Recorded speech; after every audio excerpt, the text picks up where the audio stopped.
Earth 2020. Society is in ruins, and a virus runs rampant among the world's humble citizens. They are lost. In these dark times, three wayward nerds cross paths at the House of India and realize they are destined to be friends. And so they did. This is their story. The story of the Side Quest.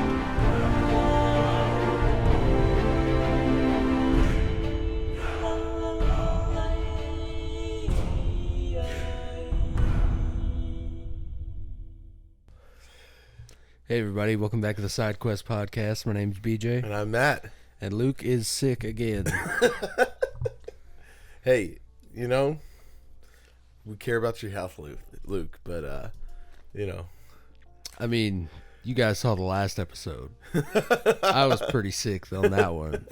And he still mustered through it. Yep, I rolled out of bed, came in here, and suffered my way through for the content for you people. That's right.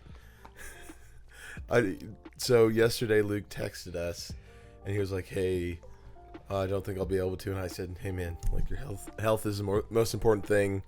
No problem. And then later I got home and BJ woke up, and when he got out of his room, I was like, hey man, it's just going to be me and you. Or I texted you and I was like, hey, it's going to be me and you. And you're like, yeah, like totally, I'm down. Why can Luke not come? And I told BJ I loved that he was just already down for us to podcast without even knowing the reason to. So we got good rapport. Yeah, it's true. Well, everybody, the first thing that we discussed talking about, I'm working on a Cyberpunk Red campaign. This is big. I have so many fucking ideas for this thing. I don't even really know what I'm doing for Luke that's going to tickle his little monkey brain yet. But I have like 18 ideas that are just going to get you jazzed about the game. Me? Yeah. It's going to tickle my brain? Yeah, I've got a whole thing planned for you. I've got like all your items planned out and how to get them to you and everything. Like this game is basically based around your character. Hell yeah. Well, here, I could talk about my character. So I did something that I usually don't. So the hard part with like games that have like choices or like classes or even just options at all is I'm immediately like looking online, like what's the best thing. Like the first time I played Skyrim, I was so scared to make the wrong decision on like a race. I mean, that's what I was doing when I played Elden Ring. I was just like, okay, how does this quest line go? What are the correct dialogue options, and what do I need to give these motherfuckers? Yeah. And so, like, it took me like 2-3 whole days just to start Skyrim, where I was like, okay, what do I do? What do I do?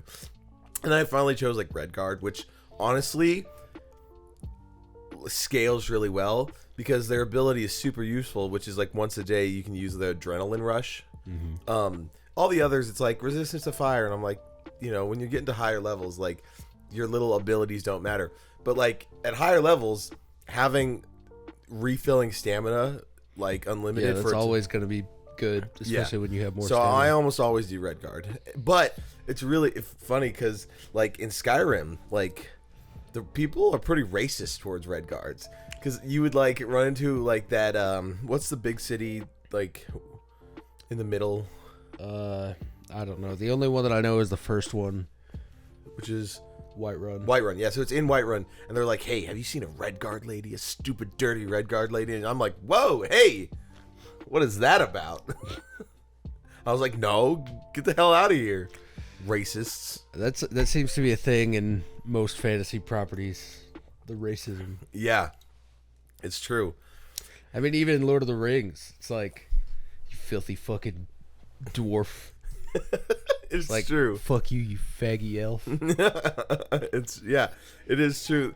It's funny how like in some like IPs they'll try to write in racism, and I'm like, walk me through that. Like, I just want to know why. Like, either like I mean, it in a way it does fill out the world because it is realistic that someone would hate somebody for no reason, just because that happens in real life. But it's interesting how they like develop it, and especially when it's like not. I like it better when it's not based off of skin color, because that makes it more interesting. Like, because you're in a fantasy world, things are supposed to be fantasy and different, but then they're like, nope. If they have dark colored skin, we're gonna be racist towards them. I'm like, okay, yeah, like I know that's what's happening here. I know, it's bad. I mean, it makes like tieflings that's what I was gonna say. It makes sense for like tieflings and shit, because it's like you're literally a spawn of a demon. Well, yeah. So the whole thing is somebody in your family makes a deal with a demon or devil, and then your offspring have the chance of becoming a tiefling, and that's like you have a cursed bloodline. So that's pretty cool. I like how that's written. That's very, very, very good. Well, so. All these games, I just have like Baldur's Gate was so difficult. Every time I'd level up, I was like, best things to pick at this level for this character, for this class. Anyway, so we get into Cyberpunk Red, and immediately I just have no idea where to start, because it's very foreign to me. With as much as every day I listen to D&D podcasts just to get through work, and so I look online like, what's the best class in Cyberpunk Red, and people are saying like tech or solo, and I was like, fine, I'll do tech, because that sounds cool and I could play into that. And then I was like, no, like, Matt, don't do what the forums are telling you. If you do it, just have a lot of fun. And I was like, the coolest person in sort of a cyberpunk world is got to be the Blade Runners. It's got to be like Deckard or Kay. So I was like, I should do that. So I decided I'm going to go the cop route. I thought it'd be really fun to have my name be like H, but spell it like you said, like E-I-C-H. Yeah, which would be dope. And kind of be like a guy who's assigned or who's like wanting to pursue rogue AIs. Maybe that's his assignment.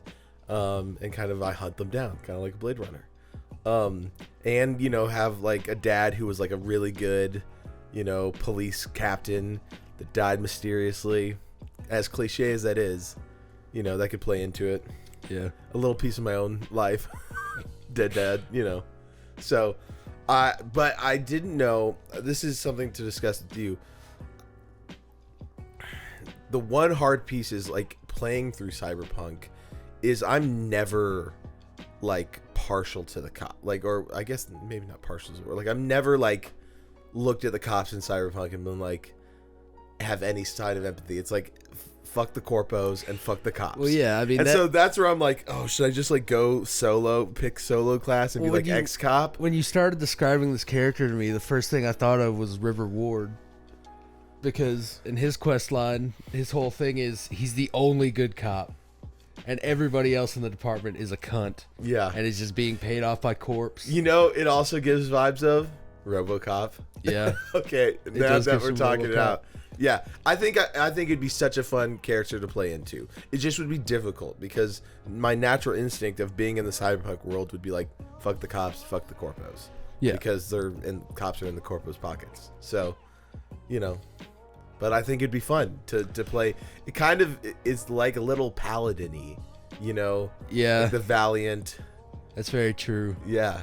It's very like the way that, especially because one of their special abilities is, no, that was Tech that did med. I don't know. Never mind. I don't listen. There's really only two things that I'm worried about for it. Is trying to get used to the combat system. I'm afraid that I might fuck that up. So we'll just probably have to take it slow the first 2 or 3 times. Mm-hmm. And then building characters, which I'm not as worried about, because... You mean like NPCs? Well, or just us? Your guys' characters. Because I don't want to fuck something up for you and have it be wrong. But after we do it the first time, it shouldn't be too difficult. I mean, for like, we could literally just do like some one-shots that don't like lead into something. Mm-hmm. Or, I mean, hell, like me and you could even, you could say like, hey, you're walking around town. Let's like have you chase down a guy who stole a woman's purse. and just so you can practice and then I can practice. That sounds like a good idea. I mean, we could even do that. That'd be fine. Yeah. So I'm super stoked. I'm very excited. Yeah, I've just wanted to do TT RPGs for so long. Yeah, me too. And it's just so hard to find a DM, so I was just like, fuck it. I think you'd be really good. And it's like, I tried, and I just think my mind is too... I just can't. It's really hard for me. I mean, maybe I could, but I feel like the hardest part is I've never played any TTRPGs before, and so really to be a DM you have to play first. And I have no experience of it, even though again, like I have a lot of book knowledge. I listen to all these people play, and just this whole time I'm just getting, I know the rules, I know how everything would go. I'm seeing it, well done, because I'm listening to Critical Role, well done D&D by some of the best people out there. Yeah. And so it's like I have all this head knowledge but no practical knowledge. Well, I think if I was running a D&D campaign, it would go much smoother, just because I have a ton of experience playing it.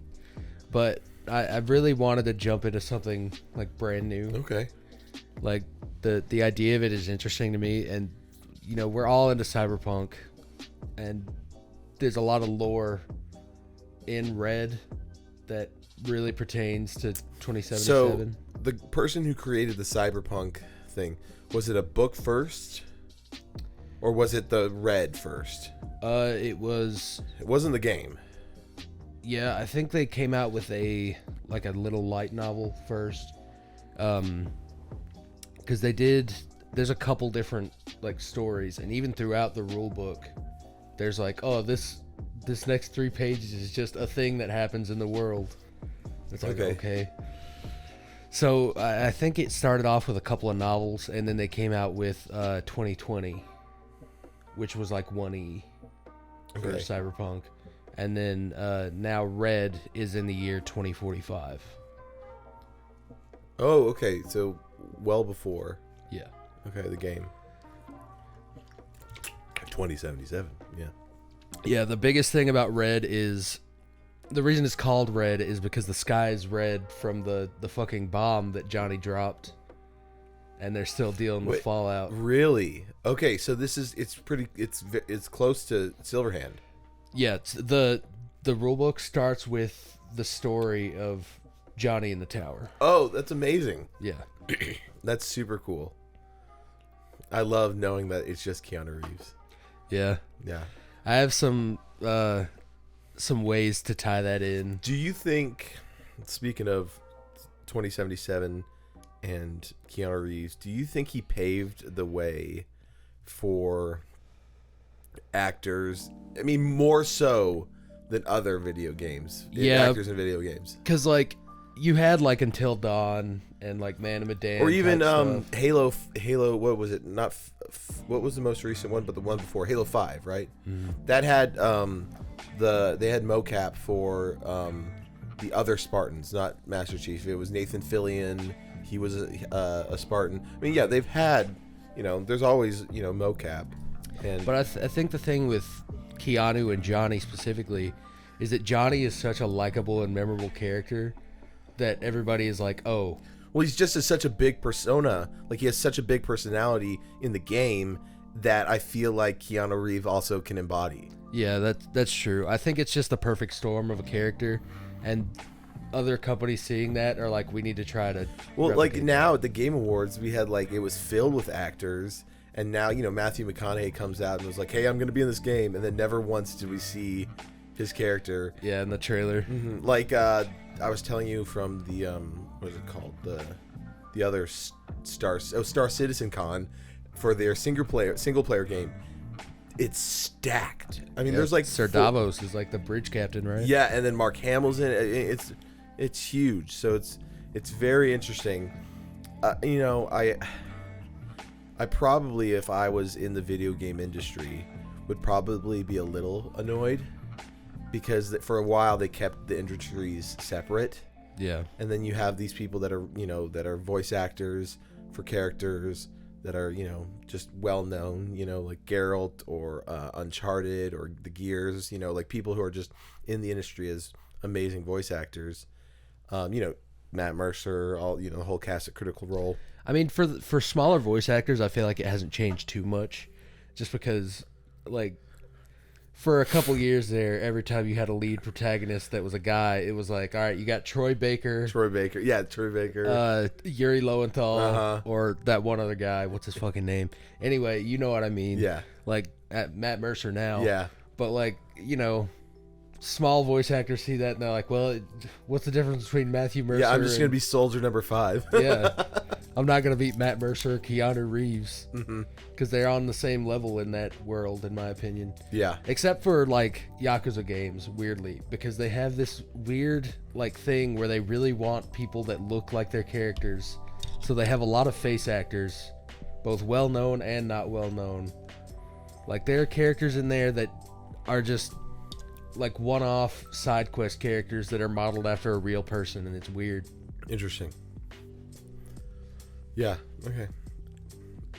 But we recently, was it last week? We watched. Yeah, it was last week. We watched a Keanu Reeves film that you and Luke had never seen. Yeah, we'd never seen Bill and Ted's Excellent Adventure. And it was most excellent. It was most excellent. Party on, dudes. Be excellent to one another. Yeah, it was incredible. Then we watched Hot Shots. Hot Shots. Which one was that? The Charlie Sheen movie that was just... Oh, yeah. It was just Top Gun And parody. then we watched Top Gun. Yeah, which was even funnier because I'd never seen Top Gun. And seeing Hot Shots and then Top Gun was super weird. Yeah. It was. And then we also Really watched... funny, though. Hot Shots 2. Yeah. Which was... Hot Sharts. Which was so bad. It like... we were on our phones by that point, and like we weren't really laughing, or we were just like like chuckling at stuff. Yeah, every once in a while we'd look up and go, heh. Yeah, that was bad. But I'm starting to not sad, We also watched the original RoboCop, which I had never seen. which was very good. Yeah, but like even watching the original, I still think that the remake holds up. Again, I saw, so that we talked about, it was 2014, right? That we said 2014 that it came out. When I saw it, I didn't think I liked it, but again, rewatching it after forgetting most of everything, they also changed the storyline. Yeah, because his family isn't an element in the first one, No. like at all. And then it's like, oh, she's moved on. Yeah. Like, forget about it. Yeah, But in this one, it's like, I have to get back to my family. yeah, for And sure. they're in like the final confrontation and everything. Yeah. No, the new one holds up, and the old one's very good. I just don't like the look of his RoboCop's face when he doesn't have the visor. When the other guy looks so normal. He also what's the guy in the new one? I don't know his We name. call him by the Suicide Squad. Yeah.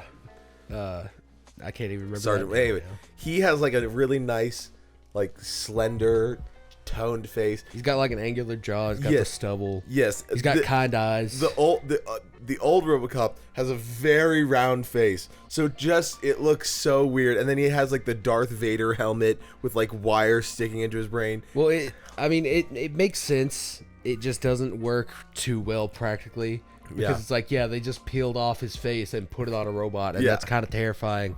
And I also loved the idea that they have the bullet scar like on his forehead too. Yeah. I thought that was really cool. Another thing about that movie that blew my fucking mind was how absolutely Violent. gory it was. It was so like violent. there are parts of RoboCop that are pure body horror. There's so many times where somebody gets like blown up and it's just blood, or like hit by a car and it's just them, like just tumbling in the air. The guy, he gets run into the vat of acid, Yeah. and then just his skin's peeling off. Oh my god. It's insane. Yeah. So that was really good. So we've been watching. I was saying that I think not the bottom of the barrel, but I think you guys are caught up of like to the 90th percentile of like my favorite movies, which is good. We've had now a lot of good shared experiences that I can talk about, relate to, of just things that were formative to me. Of like, these are some of my favorite old time movies. Well, I mean, a lot of them now are my favorite movies too. So yeah, which is again, so I'm happy about that. Now it's just like new movies. Which, speaking of, I mean, we already did Year of the End. There's, I mean, we kind of talked about it last bit about like what's coming out this year. I didn't talk about a couple things that I forgot about games that are coming out that I'm really excited about. One of them is Space Marine 2.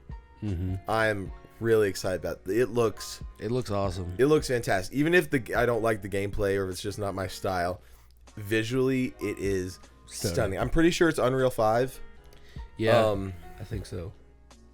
I mean, pretty much now, most of these games that we're going to be getting, if it's not a custom engine, are going to be in Unreal 5. RoboCop is. And that one looks amazing. And I do love how, I mean, now that we saw the original, how it's just a total tribute to it. I mean, it is just RoboCop, the movie. Apparently, I didn't know this until I watched Oni Plays did it for a bit. They got the composer that did the music back, and he just did a whole new soundtrack. That's awesome. I bet he was just like wasn't doing anything, and yeah, he's like, I haven't done anything since the last RoboCop. Let me just. He just gets like $30 every 2 months in residual checks from everything, and he's like just not doing anything. Yeah. They're like, hey, you want to do this for a game? And he's like, yes, please. I'm so bored. I have 8 billion tracks that I've been working on for the last 20 years. Finally, I could put out 30 of them. Yep. So there was a couple things that I saw that it was like TV shows that are coming out. So one of them is we're getting Last of Us season 2 coming out this year. I think they start filming because they just showed the cast, or the person playing Abby, who is the voice actor of the protagonist of Uncharted, the games. What's his name? I'm blanking out. Well, in Uncharted 4, at the very end, when they have scenes with his daughter, that's who the voice actor for that is playing that. And for apparently the thing is for the longest time when they were like speculating the show, Last of Us, everyone wanted her to play Ellie. But I'm really glad Lyanna Mormont. Yeah, me too. Yeah, it works out really well. I want them to do. They just need to give me a little arc about the comics that they did about Ellie's mom. Because that one episode in the house where Ellie's born is not enough for me.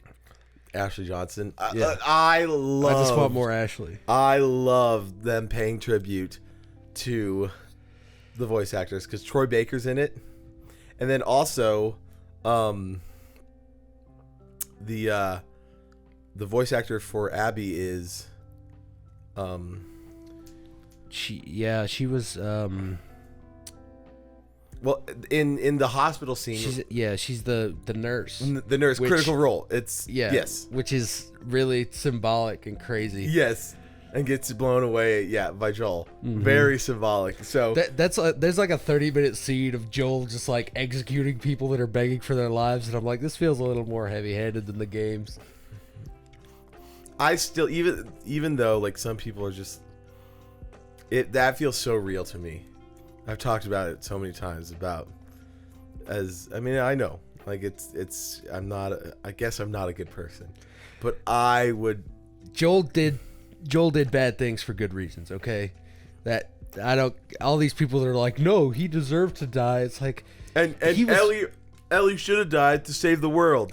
Joel was going through a fucking. He's not gonna lose his daughter a second time. Yeah, like, and I don't blame him. I don't either. He was going through the Jamie Lannister arc. Dude, you know how good life was in Montana, in Jackson Hole? It was perfect. They had PlayStation 3s and electricity. Yeah. And horses. Yeah. It's true. Even in their world, people were playing their Vita. Yeah. Yeah, you execute that one girl coming out of the sewers. Playing Hotline Miami. Exactly. So people are okay. It's not as bad as you think. So. Yeah, if you're smart, You live until you die of old age. I mean, The Last of Us. Hell, Tommy, or not Tommy, the guy who plays Ron Swanson plays. Bill. Bill had an excellent life. Yeah. Leisurely. He was having the best time of his life. Yeah, he was happier. Yeah. He was like, yes, it's here. The day is here. It's happening. So, yeah, I can't wait to see season 2. Let me pull up this this TikTok. Did they say who plays Jimmy? No. Because Jimmy is like the most punished character in the series, and I hope it's like Simu Lee. That would be funny. I mean, Jimmy, is dealt the worst hand, and is the least deserving. Other than Joel, is the least deserving of all the shit that he gets. Yeah, it is unreal. And then at the I mean, you remember we were playing it together, and when he gets capped in the head by Abby in the theater, I lost my shit. Yeah. I also loved when I pieced together when I'm playing as Abby and I'm trying to get back to the aquarium, and there's that sniper, and I was like, who the fuck is this sniper? And then you were like, wait, and you're like, you know who it is, and I was like, what? Oh, it's Tommy. And then I run out in the middle of the road, and I was like, kill me, just kill me. Yeah. I love that. Yeah, this next season is going to be crazy. I hope that they do a little bit of restructuring, because I think if you start with the focus on Abby, that's the only thing you could really fix about 2. Mm-hmm. So I hope they put that in. I guess it's not coming out, but is Fallout coming out this year? Yes, Fallout's coming out, which is going to be amazing. I mean, we're going to have to watch that week to week. I mean, we might even just end up doing it on podcast day. But I did like the idea of us doing Red on it, because it would be way more fulfilling than just us mindlessly watching TV, which is fun and relaxing. I mean, that's partially why Tuesdays are so great. But I mean, it's not like we can't still do that. that's true. You just be like, I don't feel like playing today. Mm-hmm. I'll find it. But there's a bunch of new like TV shows and movies that are coming out that I forgot that I was really excited about. You know, after Game of Thrones, I've been really like itching for something really good and captivating. I tried over Christmas we watched like 3 more episodes or 2 of what is it called? Silo. Mm. And it's good.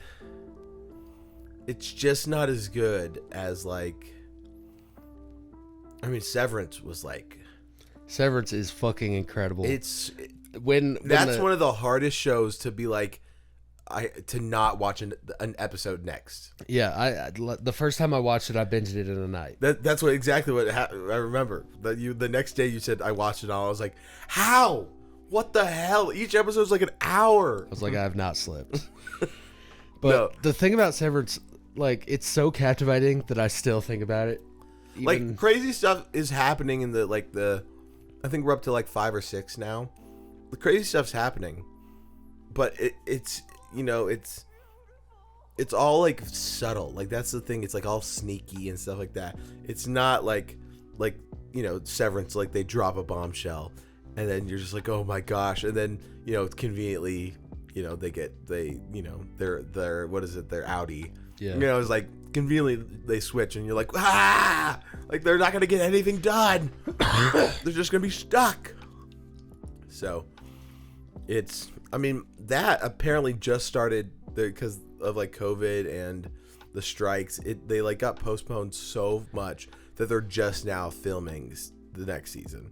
Which, that was the thing that I thought of when the writer's strike ended. I was like, finally, Severance is like back on. Because that and Andor is like the 2 things I am most excited for. I'm worried about Andor though. Me too. Because I feel like they got some fucking scabs in, or like some AI shit while the strike was happening. Just to be like, all right, we need to pump out more content. get somebody on this. I don't care who. The scariest thing for me is that Disney has their like nails and everything. Their grubby little hands and everything. I mean, I just heard about that Ryan Reynolds was having to like fight back against Disney against all these things that they're trying to add into the Deadpool movie. Like in the last feature, they're trying to take out Wolverine, the last ending of the movie, and add in She-Hulk. And like Ryan Reynolds, fuck no. Exactly. He was like, I'm not like letting you have the last bit of my movie to like promote a show that already was like ill received. These movies wouldn't exist without Ryan Reynolds. They wouldn't be successful without his vision. So let him do what he fucking wants and make $1 billion. Disney doesn't care about art anymore. They just want tied into the next thing. And that's why the fucking Marvels, it was doing so terribly that they put out the other one they were trying to write in was Captain Marvel, and he's like, no, we're not doing that as well. Yeah, that's like an awful just idea. let them write the movie by themselves and film it however they want. Like that's how the first one was like so successful. It was like the best thing to come out like in the superhero genre. I mean, it still is. Like, and not because of like the writing, but because of the freedom of the movie. It's different from everything we have. It's funny. It breaks away from a lot of the superhero conventions and actively makes fun of them, which DC and Marvel would never fucking do. Never. Well, I mean, DC would because they just wouldn't do it in one of their like main Batman movies. Because it's like, okay, we don't want to poke fun at this in our big moneymaker. Yeah. But then they have like the Harley Quinn show and Peacemaker, obviously. Oh, Peacemaker is a total. Yeah. I mean, I feel like that was their answer to Deadpool. Yeah, I mean, I hope that comes out soon. I want Peacemaker season 2 more than anything out of the DC universe. Was Peacemaker a comic? Yeah. I think it's one of the ones that DC like acquired back in the day, and then they What's back in the day? Like back when like before the Comics Code Authority. So what year would that be? Like wartime. Like 40s, okay. So 50s. I would consider that like an older comic. Yeah. Okay. So like I think I could be completely wrong about this, but a lot of their characters, including Shazam, were other comic book labels that went under, and then they just bought their characters for like pennies on the dollar. Shazam is DC? Yeah. Oh, that's right, because he's like as strong as Superman. He's like another Superman type. That's how they got him, is because they were like, this is just Superman. Yeah. And then they sued them, and then they went under, and then they're like, all I right, do he's like ours the now. Justice League episodes with Shazam when they're like, he's just a kid, and Batman's and like, then it cuts this massive buff man, and he's like pouting. yeah, and then Batman's like, it's whatever. But all the other Justice League, I think that's my favorite part of the Justice League show. You seen that Batman is always at odds with the rest of the council. Like, yeah, and then it's just like Batman and the child get along. yeah, or like, Batman. Yeah, there's other They're stuff. like, Batman, we need to turn ourselves in, and Batman's like, fuck you guys. I ain't doing that shit. Yeah, they're just always at odds. They're like, he's just a kid. He can't be super. He can't be super. This is irresponsible. And Batman's like, I have literally 8 Robins. it's true. What were you saying? Have you seen the concept art for the new Batman movie? No. Robert Pattinson, they did some like Oh, so it's a sequel paintbrush style. to. Yeah. He really goes into like the billionaire playboy Bruce Wayne. Mm-hmm. And they've got him in this suit with like the fur coat thrown over his shoulders. He's got his hair swapped back. He looks a lot like he does in Tenet, Okay. but with more like... Well, because that, as much as I liked the Batman, it gave a good side. It showed a side to Batman that we haven't seen, which is good. But I don't... The hard part about a lot of these Batman movies is we never get the whole picture. Mm-hmm. Even as much as I think Christopher Nolan's Batmans are amazing. I mean, that was a breakout for the superhero genre as well. I mean, that was the only, up until that point, no other superhero movie had gotten any Academy Awards. Like, it was actually an amazing movie. But again, doesn't show Batman in its full picture. So it was cool to see this Batman be like haunted by his past, all that kind of stuff. More also the detective, the world. But they definitely missed a big piece, which is like Playboy billionaire. Yeah, but this the first movie that he did was based a lot on like Year One, which is like him coming back and just doing guerrilla shit, and he's like, "Oh fuck, being Bruce Wayne, I'm just Batman," and that is an element of the character that Bruce Wayne is the mask. So like I like that they started. That Bruce Wayne is masked, but he's really Batman. Yeah. Okay. So like it seems like they're evolving into that with this like trilogy that they're doing. Because it starts out with him just going hard into Batman. You know, something's in the way. I got eyeliner on and 18 jackets. And I haven't washed my hair in 6 weeks. That's right. And then it's going to be like, okay, Alfred's going to have to talk some sense in him and be like, all right, everything is falling Isn't apart. Alfred in the Batman? It was Andy Serkis. Andy Serkis. Yeah. I think so. Which? How many men are each floor? 12.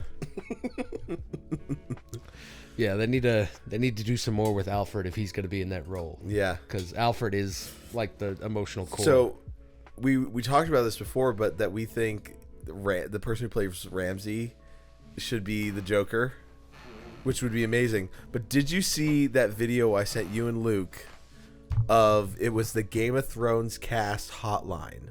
No. Okay, I'm going to show you this after.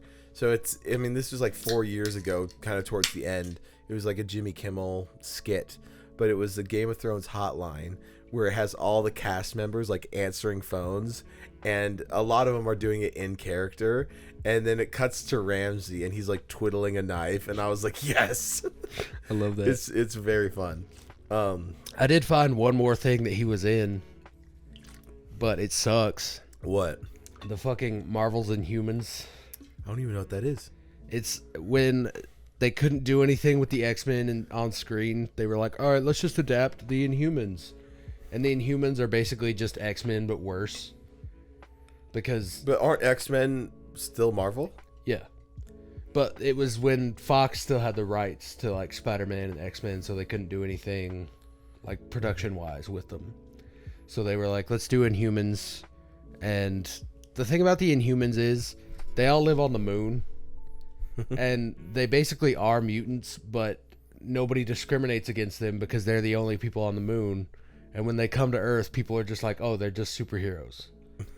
So it's not like, Beast walking around, somebody's going to be like, hey, you big blue fuck, go back to Mutant Academy, you freak. It's really weird that, so canonically, are the X-Men in the same universe, like on the same Earth that like Captain America? Yeah. It's so dumb. Because yeah, people are super racist towards the X-Men. Yeah, but it's like if but then like Scarlet Witch or like anybody else who has Scarlet Witch is a mutant in the comics. That's something they couldn't do in the movies because they made Age of Ultron before. Okay, and she's also kind of like a good bag. I guess maybe they're like, okay, if they were like created via science, yeah. If science is making them stronger, it's okay. But if they're if you're born that way, you're a fucking freak, and I hate you. It's true. It's really weird too. It's true. Because like you think about like Captain America, genetically modified super soldier. Black Panther, he that one he's like he drank the liquid of their special flower and has science of the Wakanda science to make him strong. Bruce Banner, experimented with gamma rays. Like a baby Wolverine, kill him. Yeah, try to kill him at least. Yeah. Did you know that? I mean, I guess you didn't because you didn't know she was a mutant. Do you know who Scarlet Witch's father is? Isn't it Professor X? It's Magneto. Oh, okay. Who is the best character and objectively correct in everything that he does. Like, and also, Gandalf. Yeah. Which adds credence to him. Yeah, it's true. But like Magneto was literally in the Holocaust. He got ripped away from his parents and kept in a camp until the war was over. And then he gets out and he's like, I don't want my people to be fucking discriminated against. I'm going to do whatever it takes to stop that. Like, you can't argue with that guy. Yeah, it's true. Well, what's the? It's not Days of Future Past, which is I think the best X-Men. Other than Logan. Yeah, I completely agree with that. Days of Future Past is incredible. And then third is First Class. What about X-Men Origin? Wolverine. Origins Wolverine. That one. What's the Wolverine? Sorry, the second one with the Silver Samurai. Yes, that one's pretty cool. That one's fun. I like it a lot, especially because we get Kimiko. Yeah. And I love the whole thing where it's like, oh, he was there when the bombs got dropped, and he fucking saved that guy by jumping into a well with him. Yeah, I love that. That's cool shit. Uh-huh. And I also because we get to see like 1940s Wolverine instead of and just he like gets a fucking sword. Yeah, which is dope. He doesn't even need it, but he has it. And then in Logan, he has the sword like on the wall in the shack. I love that little bit of continuity there. Mm-hmm. But what is the one where he's against Kevin Bacon? And Kevin Bacon was like a past Nazi, and Magneto, he's on the train, and that's First Class. That's First Class. Yeah, and then he like gets the Nazi coin, pushes it through his face. and then Professor X is like warped into his mind. Yeah, he's like, no! Oh, so good. That was very good. Yeah.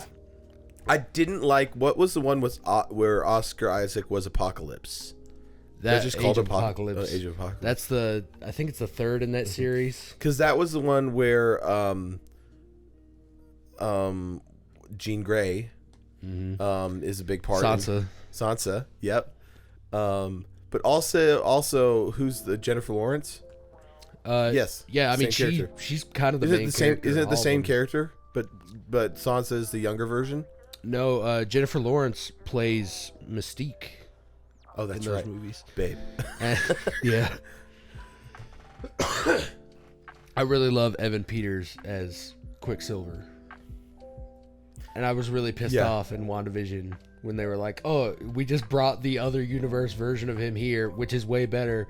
I was like, that's fucking sweet. And then his name ended up being a lie, and his name was like Dick Wiener or something. Dick Scrotums. Yeah. Cocksucker. I mean, what was was it the last one? Was like what was it? Firebird or Phoenix? Phoenix was the last one, which was with Jean Grey was a big part of that one. The guy from Ready Player One played Cyclops in that series. That works. They actually look Miles Teller. Yeah. No, Miles Teller's the guy from War Dogs and also Whiplash. Mm-hmm. Great movie. Yeah, it's another guy, but I think it looks similar. Yeah. I mean, I think X-Men.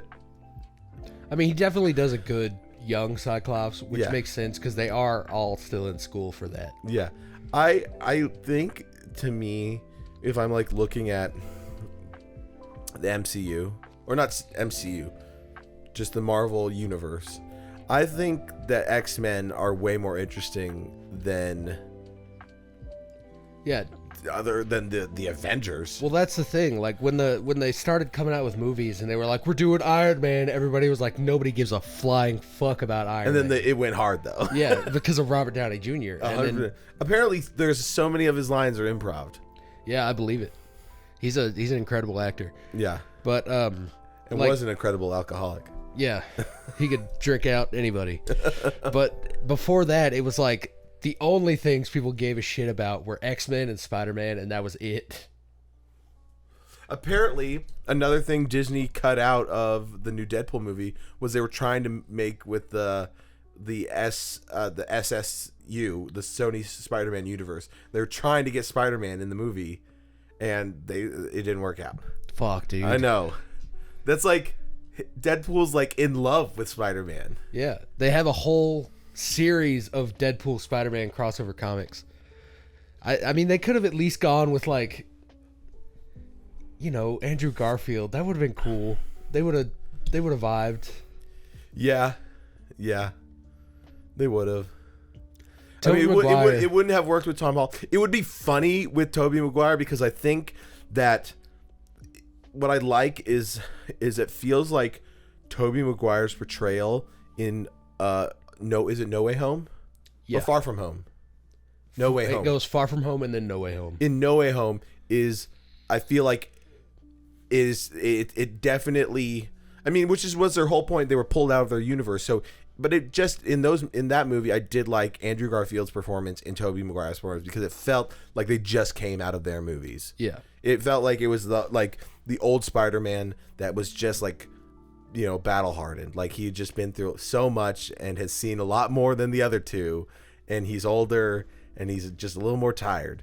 And then, Andrew Garfield, who's just haunted by his past of losing. But he still has the best quips and comebacks of any of them. Yeah. And I also oh, I'm so sorry. I thought I silenced it. Dude, I've been getting so many spam calls today.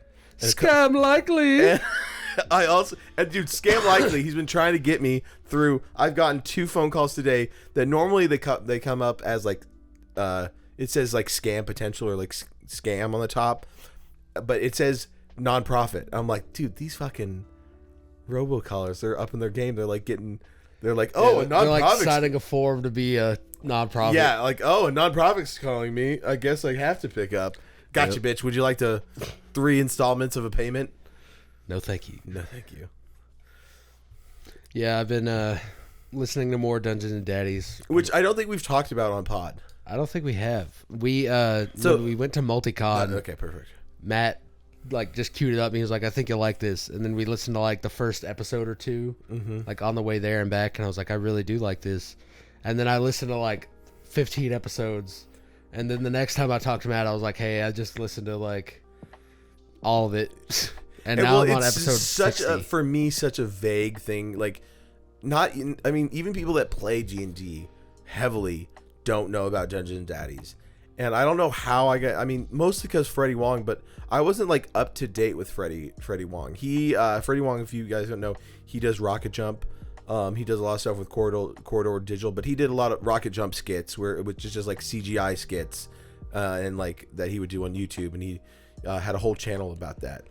And so it's all of his buddies, the other 2 guys, he makes short films. They're all in kind of the small film, indie film genre. That's what they kind of do on as their day jobs, which is really cool. But it's very loose on the rules, which is fun, but it's also going from Critical Role, which is you have to roll a 66. Yeah. And count them up exactly. Yeah, they're they're oh, I forgot to say, because this guy has Hexblade's Curse, added 8 points to damage. I'm so sorry, I forgot to add Hexblade's Curse. But this one, there's one part that I'm there's only one part where it really collapses on the storyline for me, where I'm like, what the fuck, Anthony? That doesn't make. Anthony Birch is the DM. Hearing the name Anthony Birch after so many years put me into Ken's wearing the cowboy hat and he sees all the stuff in Times Square, and then that he just has a mental breakdown. Yeah, of all the things men do. Yeah, that's what happened to me when I heard Anthony Birch was the DM on this podcast. Yeah. It's but it's so stellar. It's so funny, and it's like somebody who just was had a bunch of potions with different chemicals and added together, and it turned out to be the most amazing potion of it. They made the Powerpuff Girls. It's exactly it, but not intentionally. It worked out really well, where it's nobody here are voice actors. Nobody here is some of these people are good at writing because they do that for small films, so it's they have loose understanding, but it's nothing that sets them apart from other people. Yeah, it's just a group of friends that have similar humor. And then I do love that it's just guys, except for Beth May, and it works so well because Beth May does such a good job of just playing a dumb guy. Yeah, it works. It's just, again, the chemistry. There's all these little details that make it work so well. And then so Beth May is one of the unsung heroes of that podcast. Yeah, I agree. Because she just adds this little bit of chaotic energy that just is so wonderful. Mm-hmm. And she's awkward, and like it's so funny because like hearing the beginning, I could already tell, because like if you listen to interviews or stuff like that, she was really unsure of herself, and they were like, hey, no, we really want you to be on that. And she was like I don't know, like I guess. And so you hear like the beginning, you know, Ron Snampler versus the end, and they're just two different people of like her becoming into the character. In the beginning, Rod is a complete joke character. Yeah. And then where I'm at now, where they do Rod's backstory, fucking crushed me. Yeah, I do. When you were saying, it is true, where Anthony, like for like 20 minutes is just telling them. That's the one where they're fishing, right? Yeah, but before that, they do a bunch of other childhood memories, and it's like, oh, you can follow Rod through his memories and like help try to fix these things. And then there's a point where they stop doing that completely, and Anthony just talks for forever. What does his dad tell him on the boat? Like pretty much just like, I hate you. Basically, yeah. He's like, I think it's because he's like paying too much money to take care of him and everything. And he goes to try to like drown him, but he falls in. Yep. And he's like too drunk to like swim up. Uh-huh. And then Ron tries to save him and he can't, and he just sees him like sink lower and lower. Yep. Yeah. It's fucking crazy. But you learned about Peyton? Yeah, he's what's that character's name? Daryl. The guy that plays Daryl. Daryl, yeah. He's Daryl's dad trapped in a homunculus. Yes, which is one of my favorite parts, because at first it was like Peyton was like not a throwaway character, but they would be like, he definitely started as a throwaway. yes, and he then started where he'd be like he was in for a little bit, and then because they were just like, oh, I'm gonna see what's the other kid in the arena look like. And Yeah. he like rolls a dice and he's like, he looks pretty wimpy. Yeah. His name is, and then he checks the list of Patreon guys. He's like, his name is Peyton, and then he just has the best voice ever.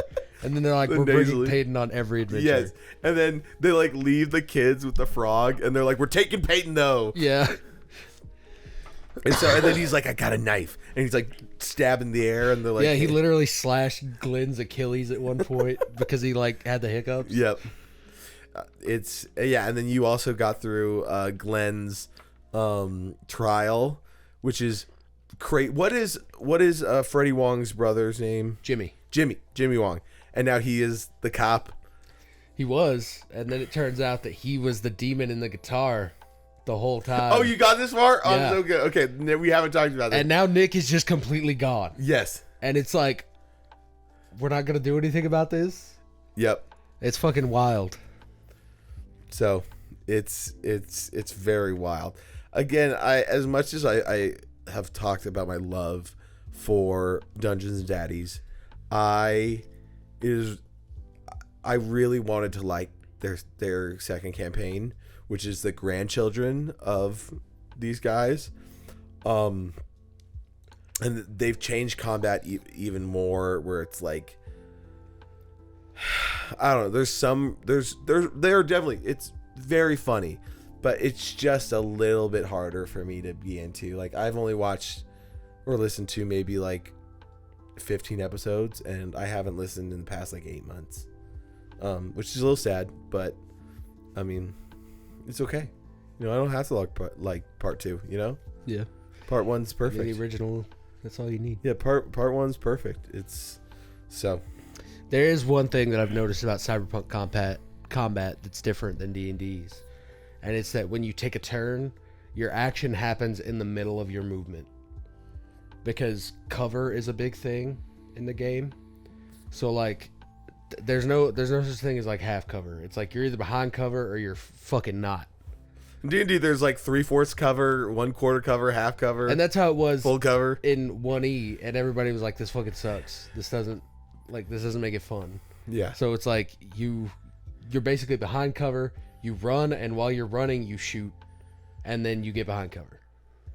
Interesting. Yeah.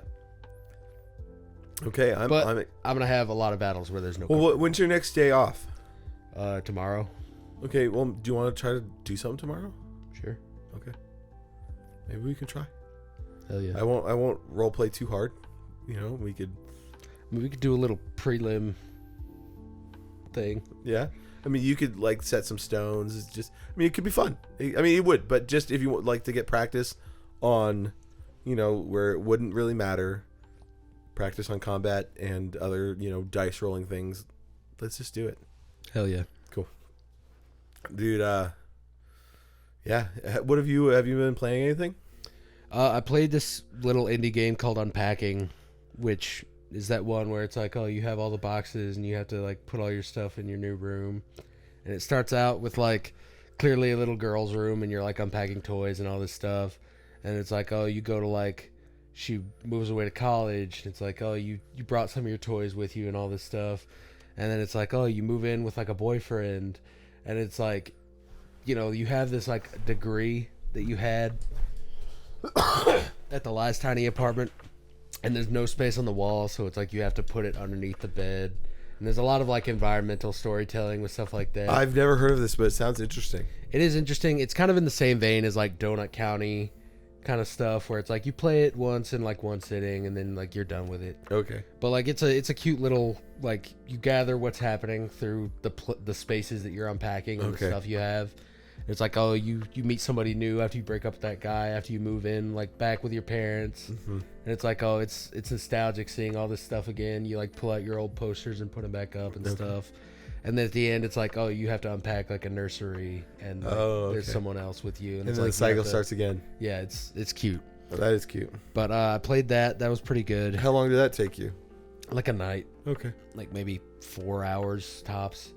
And then I played. Well, I'm still playing. I still got the last boss to beat, but Liza P is. Oh, you're like almost done. Yeah, I'm literally on the last guy. And it's hard. What is your special like weapon or like thing that you have? There's like a shield. There's I mean the thing it's got like an arm system. So like he's a puppet, so you can switch out the arms, and they all have different abilities. Yeah. Like there's one that's like a grappling hook that pulls enemies towards you.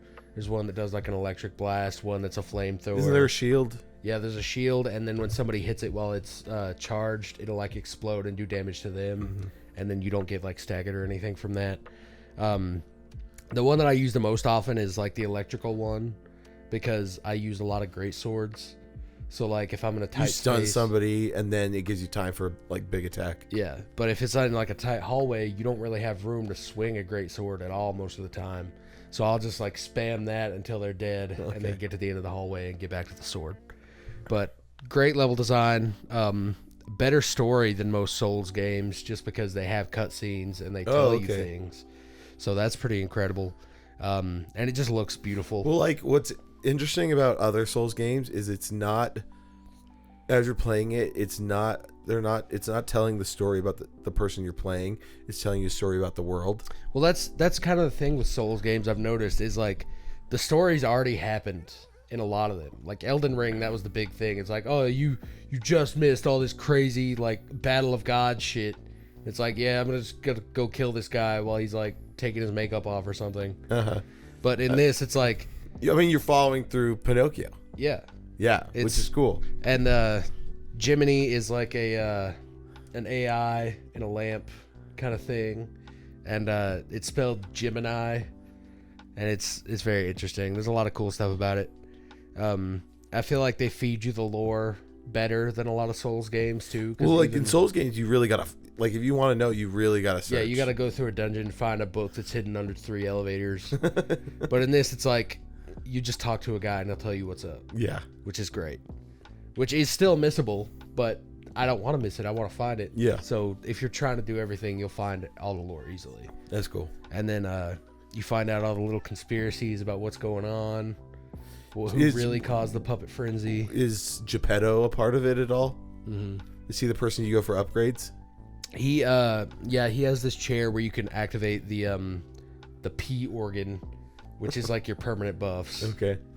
And penis. Yeah, the penis organ. He's a big part of it. The blue fairy Sophia is in there. The fox and the cat from like the Isle of whatever. I don't know, but that's my fault. Oh well, yeah. I just assumed you'd know like Disney's Pinocchio. I don't. The fox, is that the fox that sells you into slavery? Yeah, the one that's like, hey, come to this island. You don't have to listen to anybody. Yeah. Okay. And then his little cat friend. It's like a brother and a sister in this game. And yeah, they pull some shit. Monstro is like a submarine with a whale painted on it. Awesome. Yeah, it's very cool. Well, there you go. I've been playing Dave the Diver, and I like it a lot. It's more than I thought I would. But I also like, and this is the funniest part, which I'm a little guilty of, is I like this managing the sushi restaurant more than the diving. I mean, essentially that's how it's geared towards. Is, I mean, you dive so that you can. Yeah, it's like Moonlighter. Yeah. But I think a lot of people enjoy the diving a little bit more because it's more action. There's more. I mean, for some there might be more thought, but for me it's pretty thoughtless. Like, oh, I'm just gonna do all this stuff, and then because then there's like, oh, there's like there's a jellyfish festival happening. People are gonna want to eat some jellyfish, so try it. If you have a jellyfish dish, they probably sell really well. So and then it tells you like how many days that you have to do that, or like some guy comes in and he's like, I'm like one of the top chefs in the country, and I think you are serving sushi like with this new new ways, even though that's disrespectful to the origins of sushi. And then the guy who is the chef is named Bancho, and he's like, nah man, like you're just not like experimenting with food, like you just you need to try it. Let me make you something. And then he's like, Dave, you have to kill this reef shark in 3 days quickly, and so you have to like do those. And those I'm like, I hate that because then I'm like, okay, so I have to dive down, I have to like skip all these other fish, I have to dive down, get past these other fish that are trying to kill me, then go against like not a boss but like a harder, like a mid boss. Yeah, just a harder HP enemy, just to get something for a festival, because I also don't, because then I don't want to like not sell jellyfish on the jellyfish festival. Right. But it's a lot more fun to be like, okay, I get to hire different, like I can put out ads, and then I can hire different people, and then I can do all this stuff. I just have a lot more fun doing that and make the menus, and so I've been enjoying it. But I also bought Dredge, which is the fishing boat game. Oh, that's the one that they crossed over with, right? Yes, and I bought it with the Dave the Diver DLC because they had a pack, which was great. So I bought that. But what's cool is the Dredge DLC is very horror oriented. So I saw like all of the like pixelated enemies or like fish that they add, and they're scary as hell, which is cool. But the artwork for Dredge is really pretty. Because you'll do these things where you're like talking to the mayor, and it reminds me very much. The whole thing reminds me very much of H.P. Lovecraft. It's very H.P. Lovecraft. I mean, because when you're in the dark after the sun sets, it's kind of like Don't Starve, where like monsters will come out and you lose your sanity and you start seeing shit and hearing shit. So it's very much H.P. Lovecraftian in that, which is fun. I mean, like the whole town is very like monochromatic and dull and dark. Even when you talk to the people, like the way they're painted is very cool. So I like the art style that Dredge is. So I've been playing those too, which is fun because I haven't been playing as much BattleBit. What I would like to get back into is Baldur's Gate. I mean, they're just doing so much stuff with updates, and I mean, it was Game of the Year, and I would really like to finish it. Yeah, I'll get it eventually. It was on sale for the Steam winter sale, but it was only like $7 off. So I was like, I'll wait. Yeah. Like I've got Yakuza comes out in like 2 weeks. So gotta pay really? for that. Mm-hmm. Okay. Yeah, can't wait.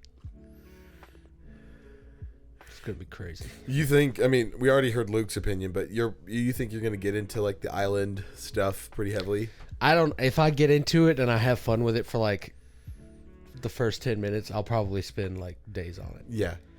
Because that's usually how it goes with Yakuza mini games. If it hits, you get some sort of dopamine response. Or if I know that something is locked behind it, like the fighting styles in Zero, or like there's an extra party member you can get in 7. Oh, by doing a mini game. Yeah. Okay. And it's like, okay, well now I have to do everything to the best of my ability. Okay. Yeah, for sure. Yeah. Well, that's cool. I mean, anything else that's? I mean, we've talked about stuff that's. Well, I saw earlier today that Hogwarts Legacy sold like 20 million copies, like in the month that it came out. That's a lot. Yeah, and it's like exploded their sales records. So, What was the studio that did that? is a new studio called Portkey Games, which is like a Warner Brothers thing that I think is just there for Harry Potter games, which is cool. I'm glad that. I mean, it's sad that they didn't win it. Well, no, it's not. I'm pretty happy with most of the winners. Yeah, I mean everything that won at the Game Awards I felt was pretty deserved. The thing is though, I'm glad that they're going to be able to make more of it. And then, it's just like where's this boycott you guys were talking about? I don't see any numbers here that reflects that. Yeah. I mean, it felt like when the cancellation was going on, most of the people were like, "This is a good game," and also the product doesn't reflect this one person. Yeah, I mean that we did like a whole episode about that. Yeah. The last Madden BJ episode, I think. Really? Yeah, we talked a lot about Hogwarts Legacy. Well. Yeah, I mean, but it is sad. Because I don't want like people to have to wait for games. It sucks when like a game says that it's going to be released and then it doesn't. But it makes sense that like with the big wigs that release date is really big. Because like I mean it just got like people moved on from Hogwarts Legacy pretty fast. I felt like the day that you release a game is very important, despite if you want to say it is or not. Like it fucking is. I mean, because you don't want it to be too close to another game. But then if you want to get Game Awards, you got to release it closer to the end of the year. Yeah. So there's just it's very complex. But at the end of the year, everything's also releasing, so you have to, balance it. It's true. So it's a complex dance.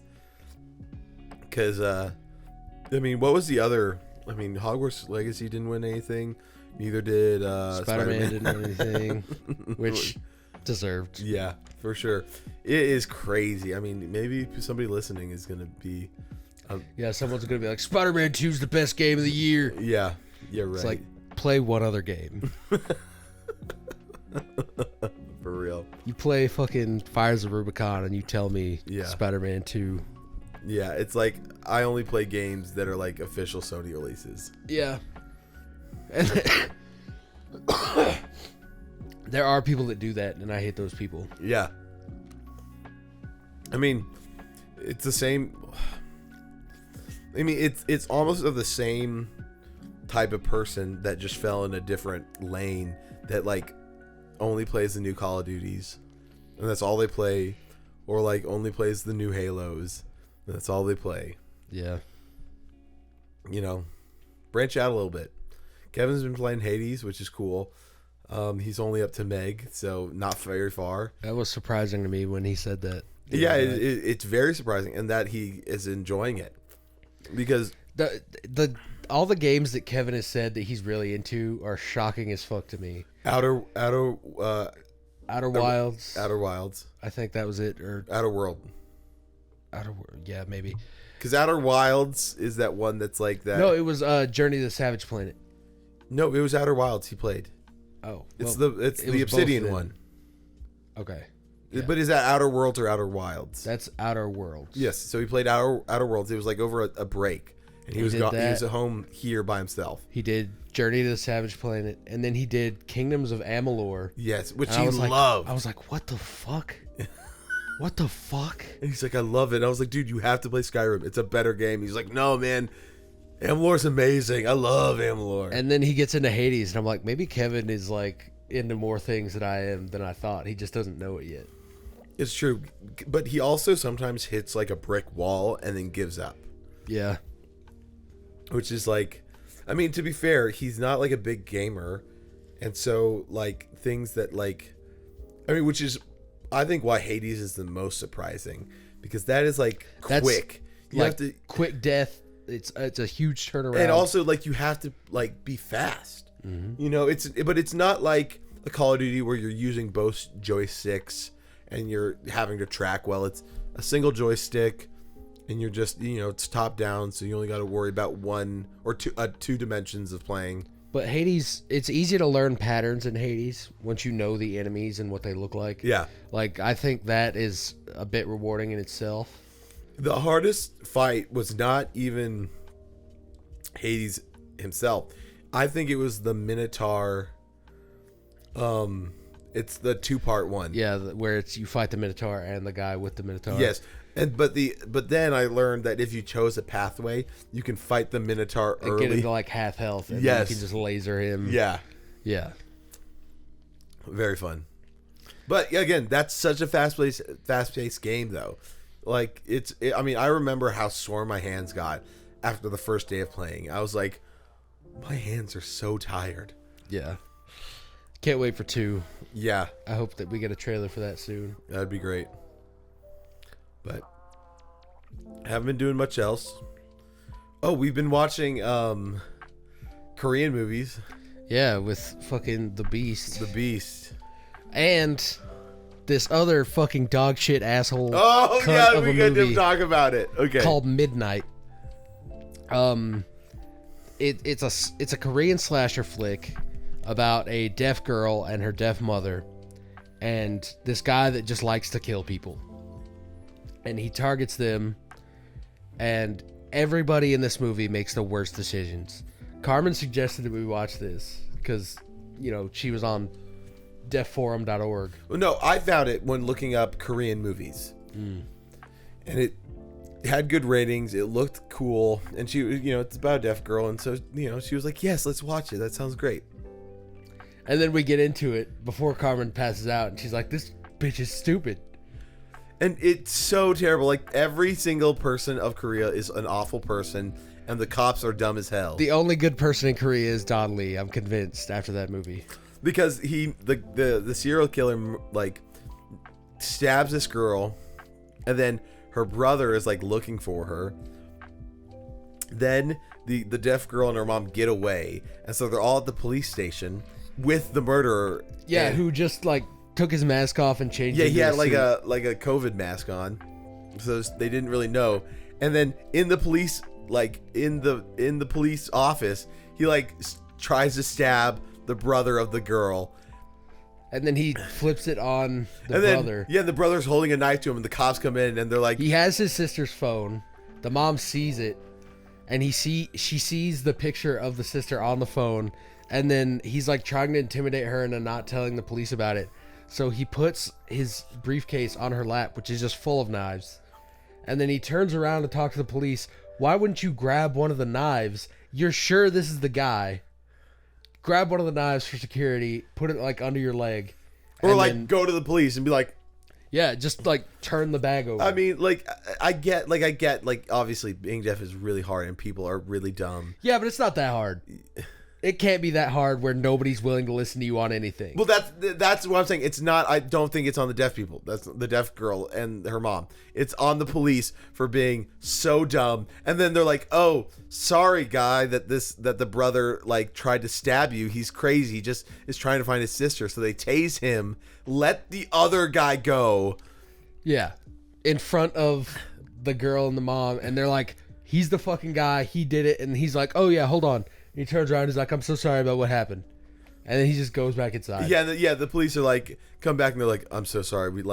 That's like the biggest lawsuit of all time." The people in this movie are so stupid that the way that they finally end it is that the girl takes one of his knives, runs up to him, and then stabs herself. Yes. And puts the knife in his hand. And yeah, she's In a like, crowded street where everybody can't be like, "Oh, she stabbed herself." well, because earlier she's running away from him and she's like bleeding, and so is he, and she's like, "Help, help!" And then she has a knife and she's like holding it, trying to defend like herself, trying to keep him away from her. and then they're like, the guy's like, "Oh, sorry, she's just my sister. She's deranged." And so then these two like off-duty soldiers are like, grab her and bring her to him. They're like, "Oh, we got your sister. We won't tell the cops." And then they give him the knife that she had. And Yes. It's just like, you fucking Oh assholes. my gosh. And like, if I like, I mean, even like every cop in America is like domestic abuse. Like, if you call domestic violence, it doesn't matter what actually happens. Both people get booked. Yeah. And I mean, that is good because, you know, if it wasn't that way, then one of them might not be protected when they need to be. Exactly. I mean, the same would be like for, like, I mean, most like big altercations. It's like, okay, we're gonna keep you both here, like, no matter what. Like, and then especially since it happened in the police thing, the first thing that they'd do is like, okay, let me just watch the tapes to see what happened. Yeah, there has to be. Then maybe we'll let you go. Sorry, this guy beat you up. But 100%, they'd be like, well, we don't know what happened, but we have cameras that would tell us exactly what happened. Yeah, which would take 30 seconds to check. And there's only 2 people there. Ridiculous. Yeah. Also, you know, people are screaming and shouting, and nobody's coming out. Like, I mean, we live in a rural area, but they are in like big streets full of apartment complexes and parking garages. Where I live, which is in the city of Pasadena, back home. Like, if I, you know, was woken up at 2 a.m. by a woman screaming, I would go outside to see what was happening. Even if that happened at this house, you would still be. Houses are close enough. You would hear that and you'd go outside. Oh, I mean, I'd check. be more concerned here than in the city. Yeah. Because I'd be like, why the fuck do I hear screaming in the middle of the rural area? I mean, those like, something people- definitely bad is going on. Those people live behind us, like across the field. They do some weird shit, and I get worried about some of the sounds I hear over there. But I mostly just hear their big trucks. One time, it was like, I heard just like a motor just like at high revs, like going on and on. For forever. Yeah, that like happens pretty constantly. often. So I like walked back, like, you know, like 5 Into the acres. marshland. Yeah, 5 acres, and they were just doing donuts in their yard. I was like, oh, okay. Yeah, they be doing shit out there. And they also have some real rowdy dogs throughout the night, just are barking. Yep. So It's still an improvement from my parents' house because next door to my parents is a man that buys dogs and doesn't feed dogs. oh no, So dogs are just always like, help me please. like through the fucking night. Oh my God, look at that peak. Sorry. That's what a compressor's for. Facts. So yeah, we watched that, and then Carmen Really fell just asleep, pissed and me off. Carmen fell asleep when there was like 20 minutes left, and we were like, let's just finish this dumb movie. Yeah, we were through from like minute 20 onward. We were just screaming at the TV like "fuck you." Well, it's interesting because we've watched bad, like Hot Shots. We just Hot Shots Part 2. We didn't care. This one, we were engaged the whole time. Yeah. But we were like, this is what the fuck. We're the yelling. stupidity really Yeah. kept us locked in. Yeah, for sure. Yeah. So Don't Don watch that Lee movie. is the only good part. He's of the only good person in Korea. Apparently. 100%. So Him and the fictional guy in Squid Game, yeah, who is, well, never mind. Nobody's really a good person in Squid Game. that's true. That's kind of the whole point. Yeah. Yeah. Well, Well, this has been fun. it has. Yeah. Also, thank you to our sponsor, Dubby. They make a energy drink, powder for energy drinks. We love them. Using pretty good stuff. Coffee bean extract, which natural, no artificial colors. And they recently came out with tumblers that made in the USA. They also just came out. I got an email this week about that they're doing like a liquid IV, so non-caffeinated ultra hydration little singles to put in water for ultra hydration, which is cool. That so is those cool. should be rolling out soon. If you use code Take It Sleazy, all one word, at checkout, you'll get 10% off and help support us. If you're watching on YouTube, give us a like and subscribe, throw a comment, and if you're watching us on Spotify, follow us and give us some stars. Hell yeah. Thank you guys for listening, and as always, Take it sleazy.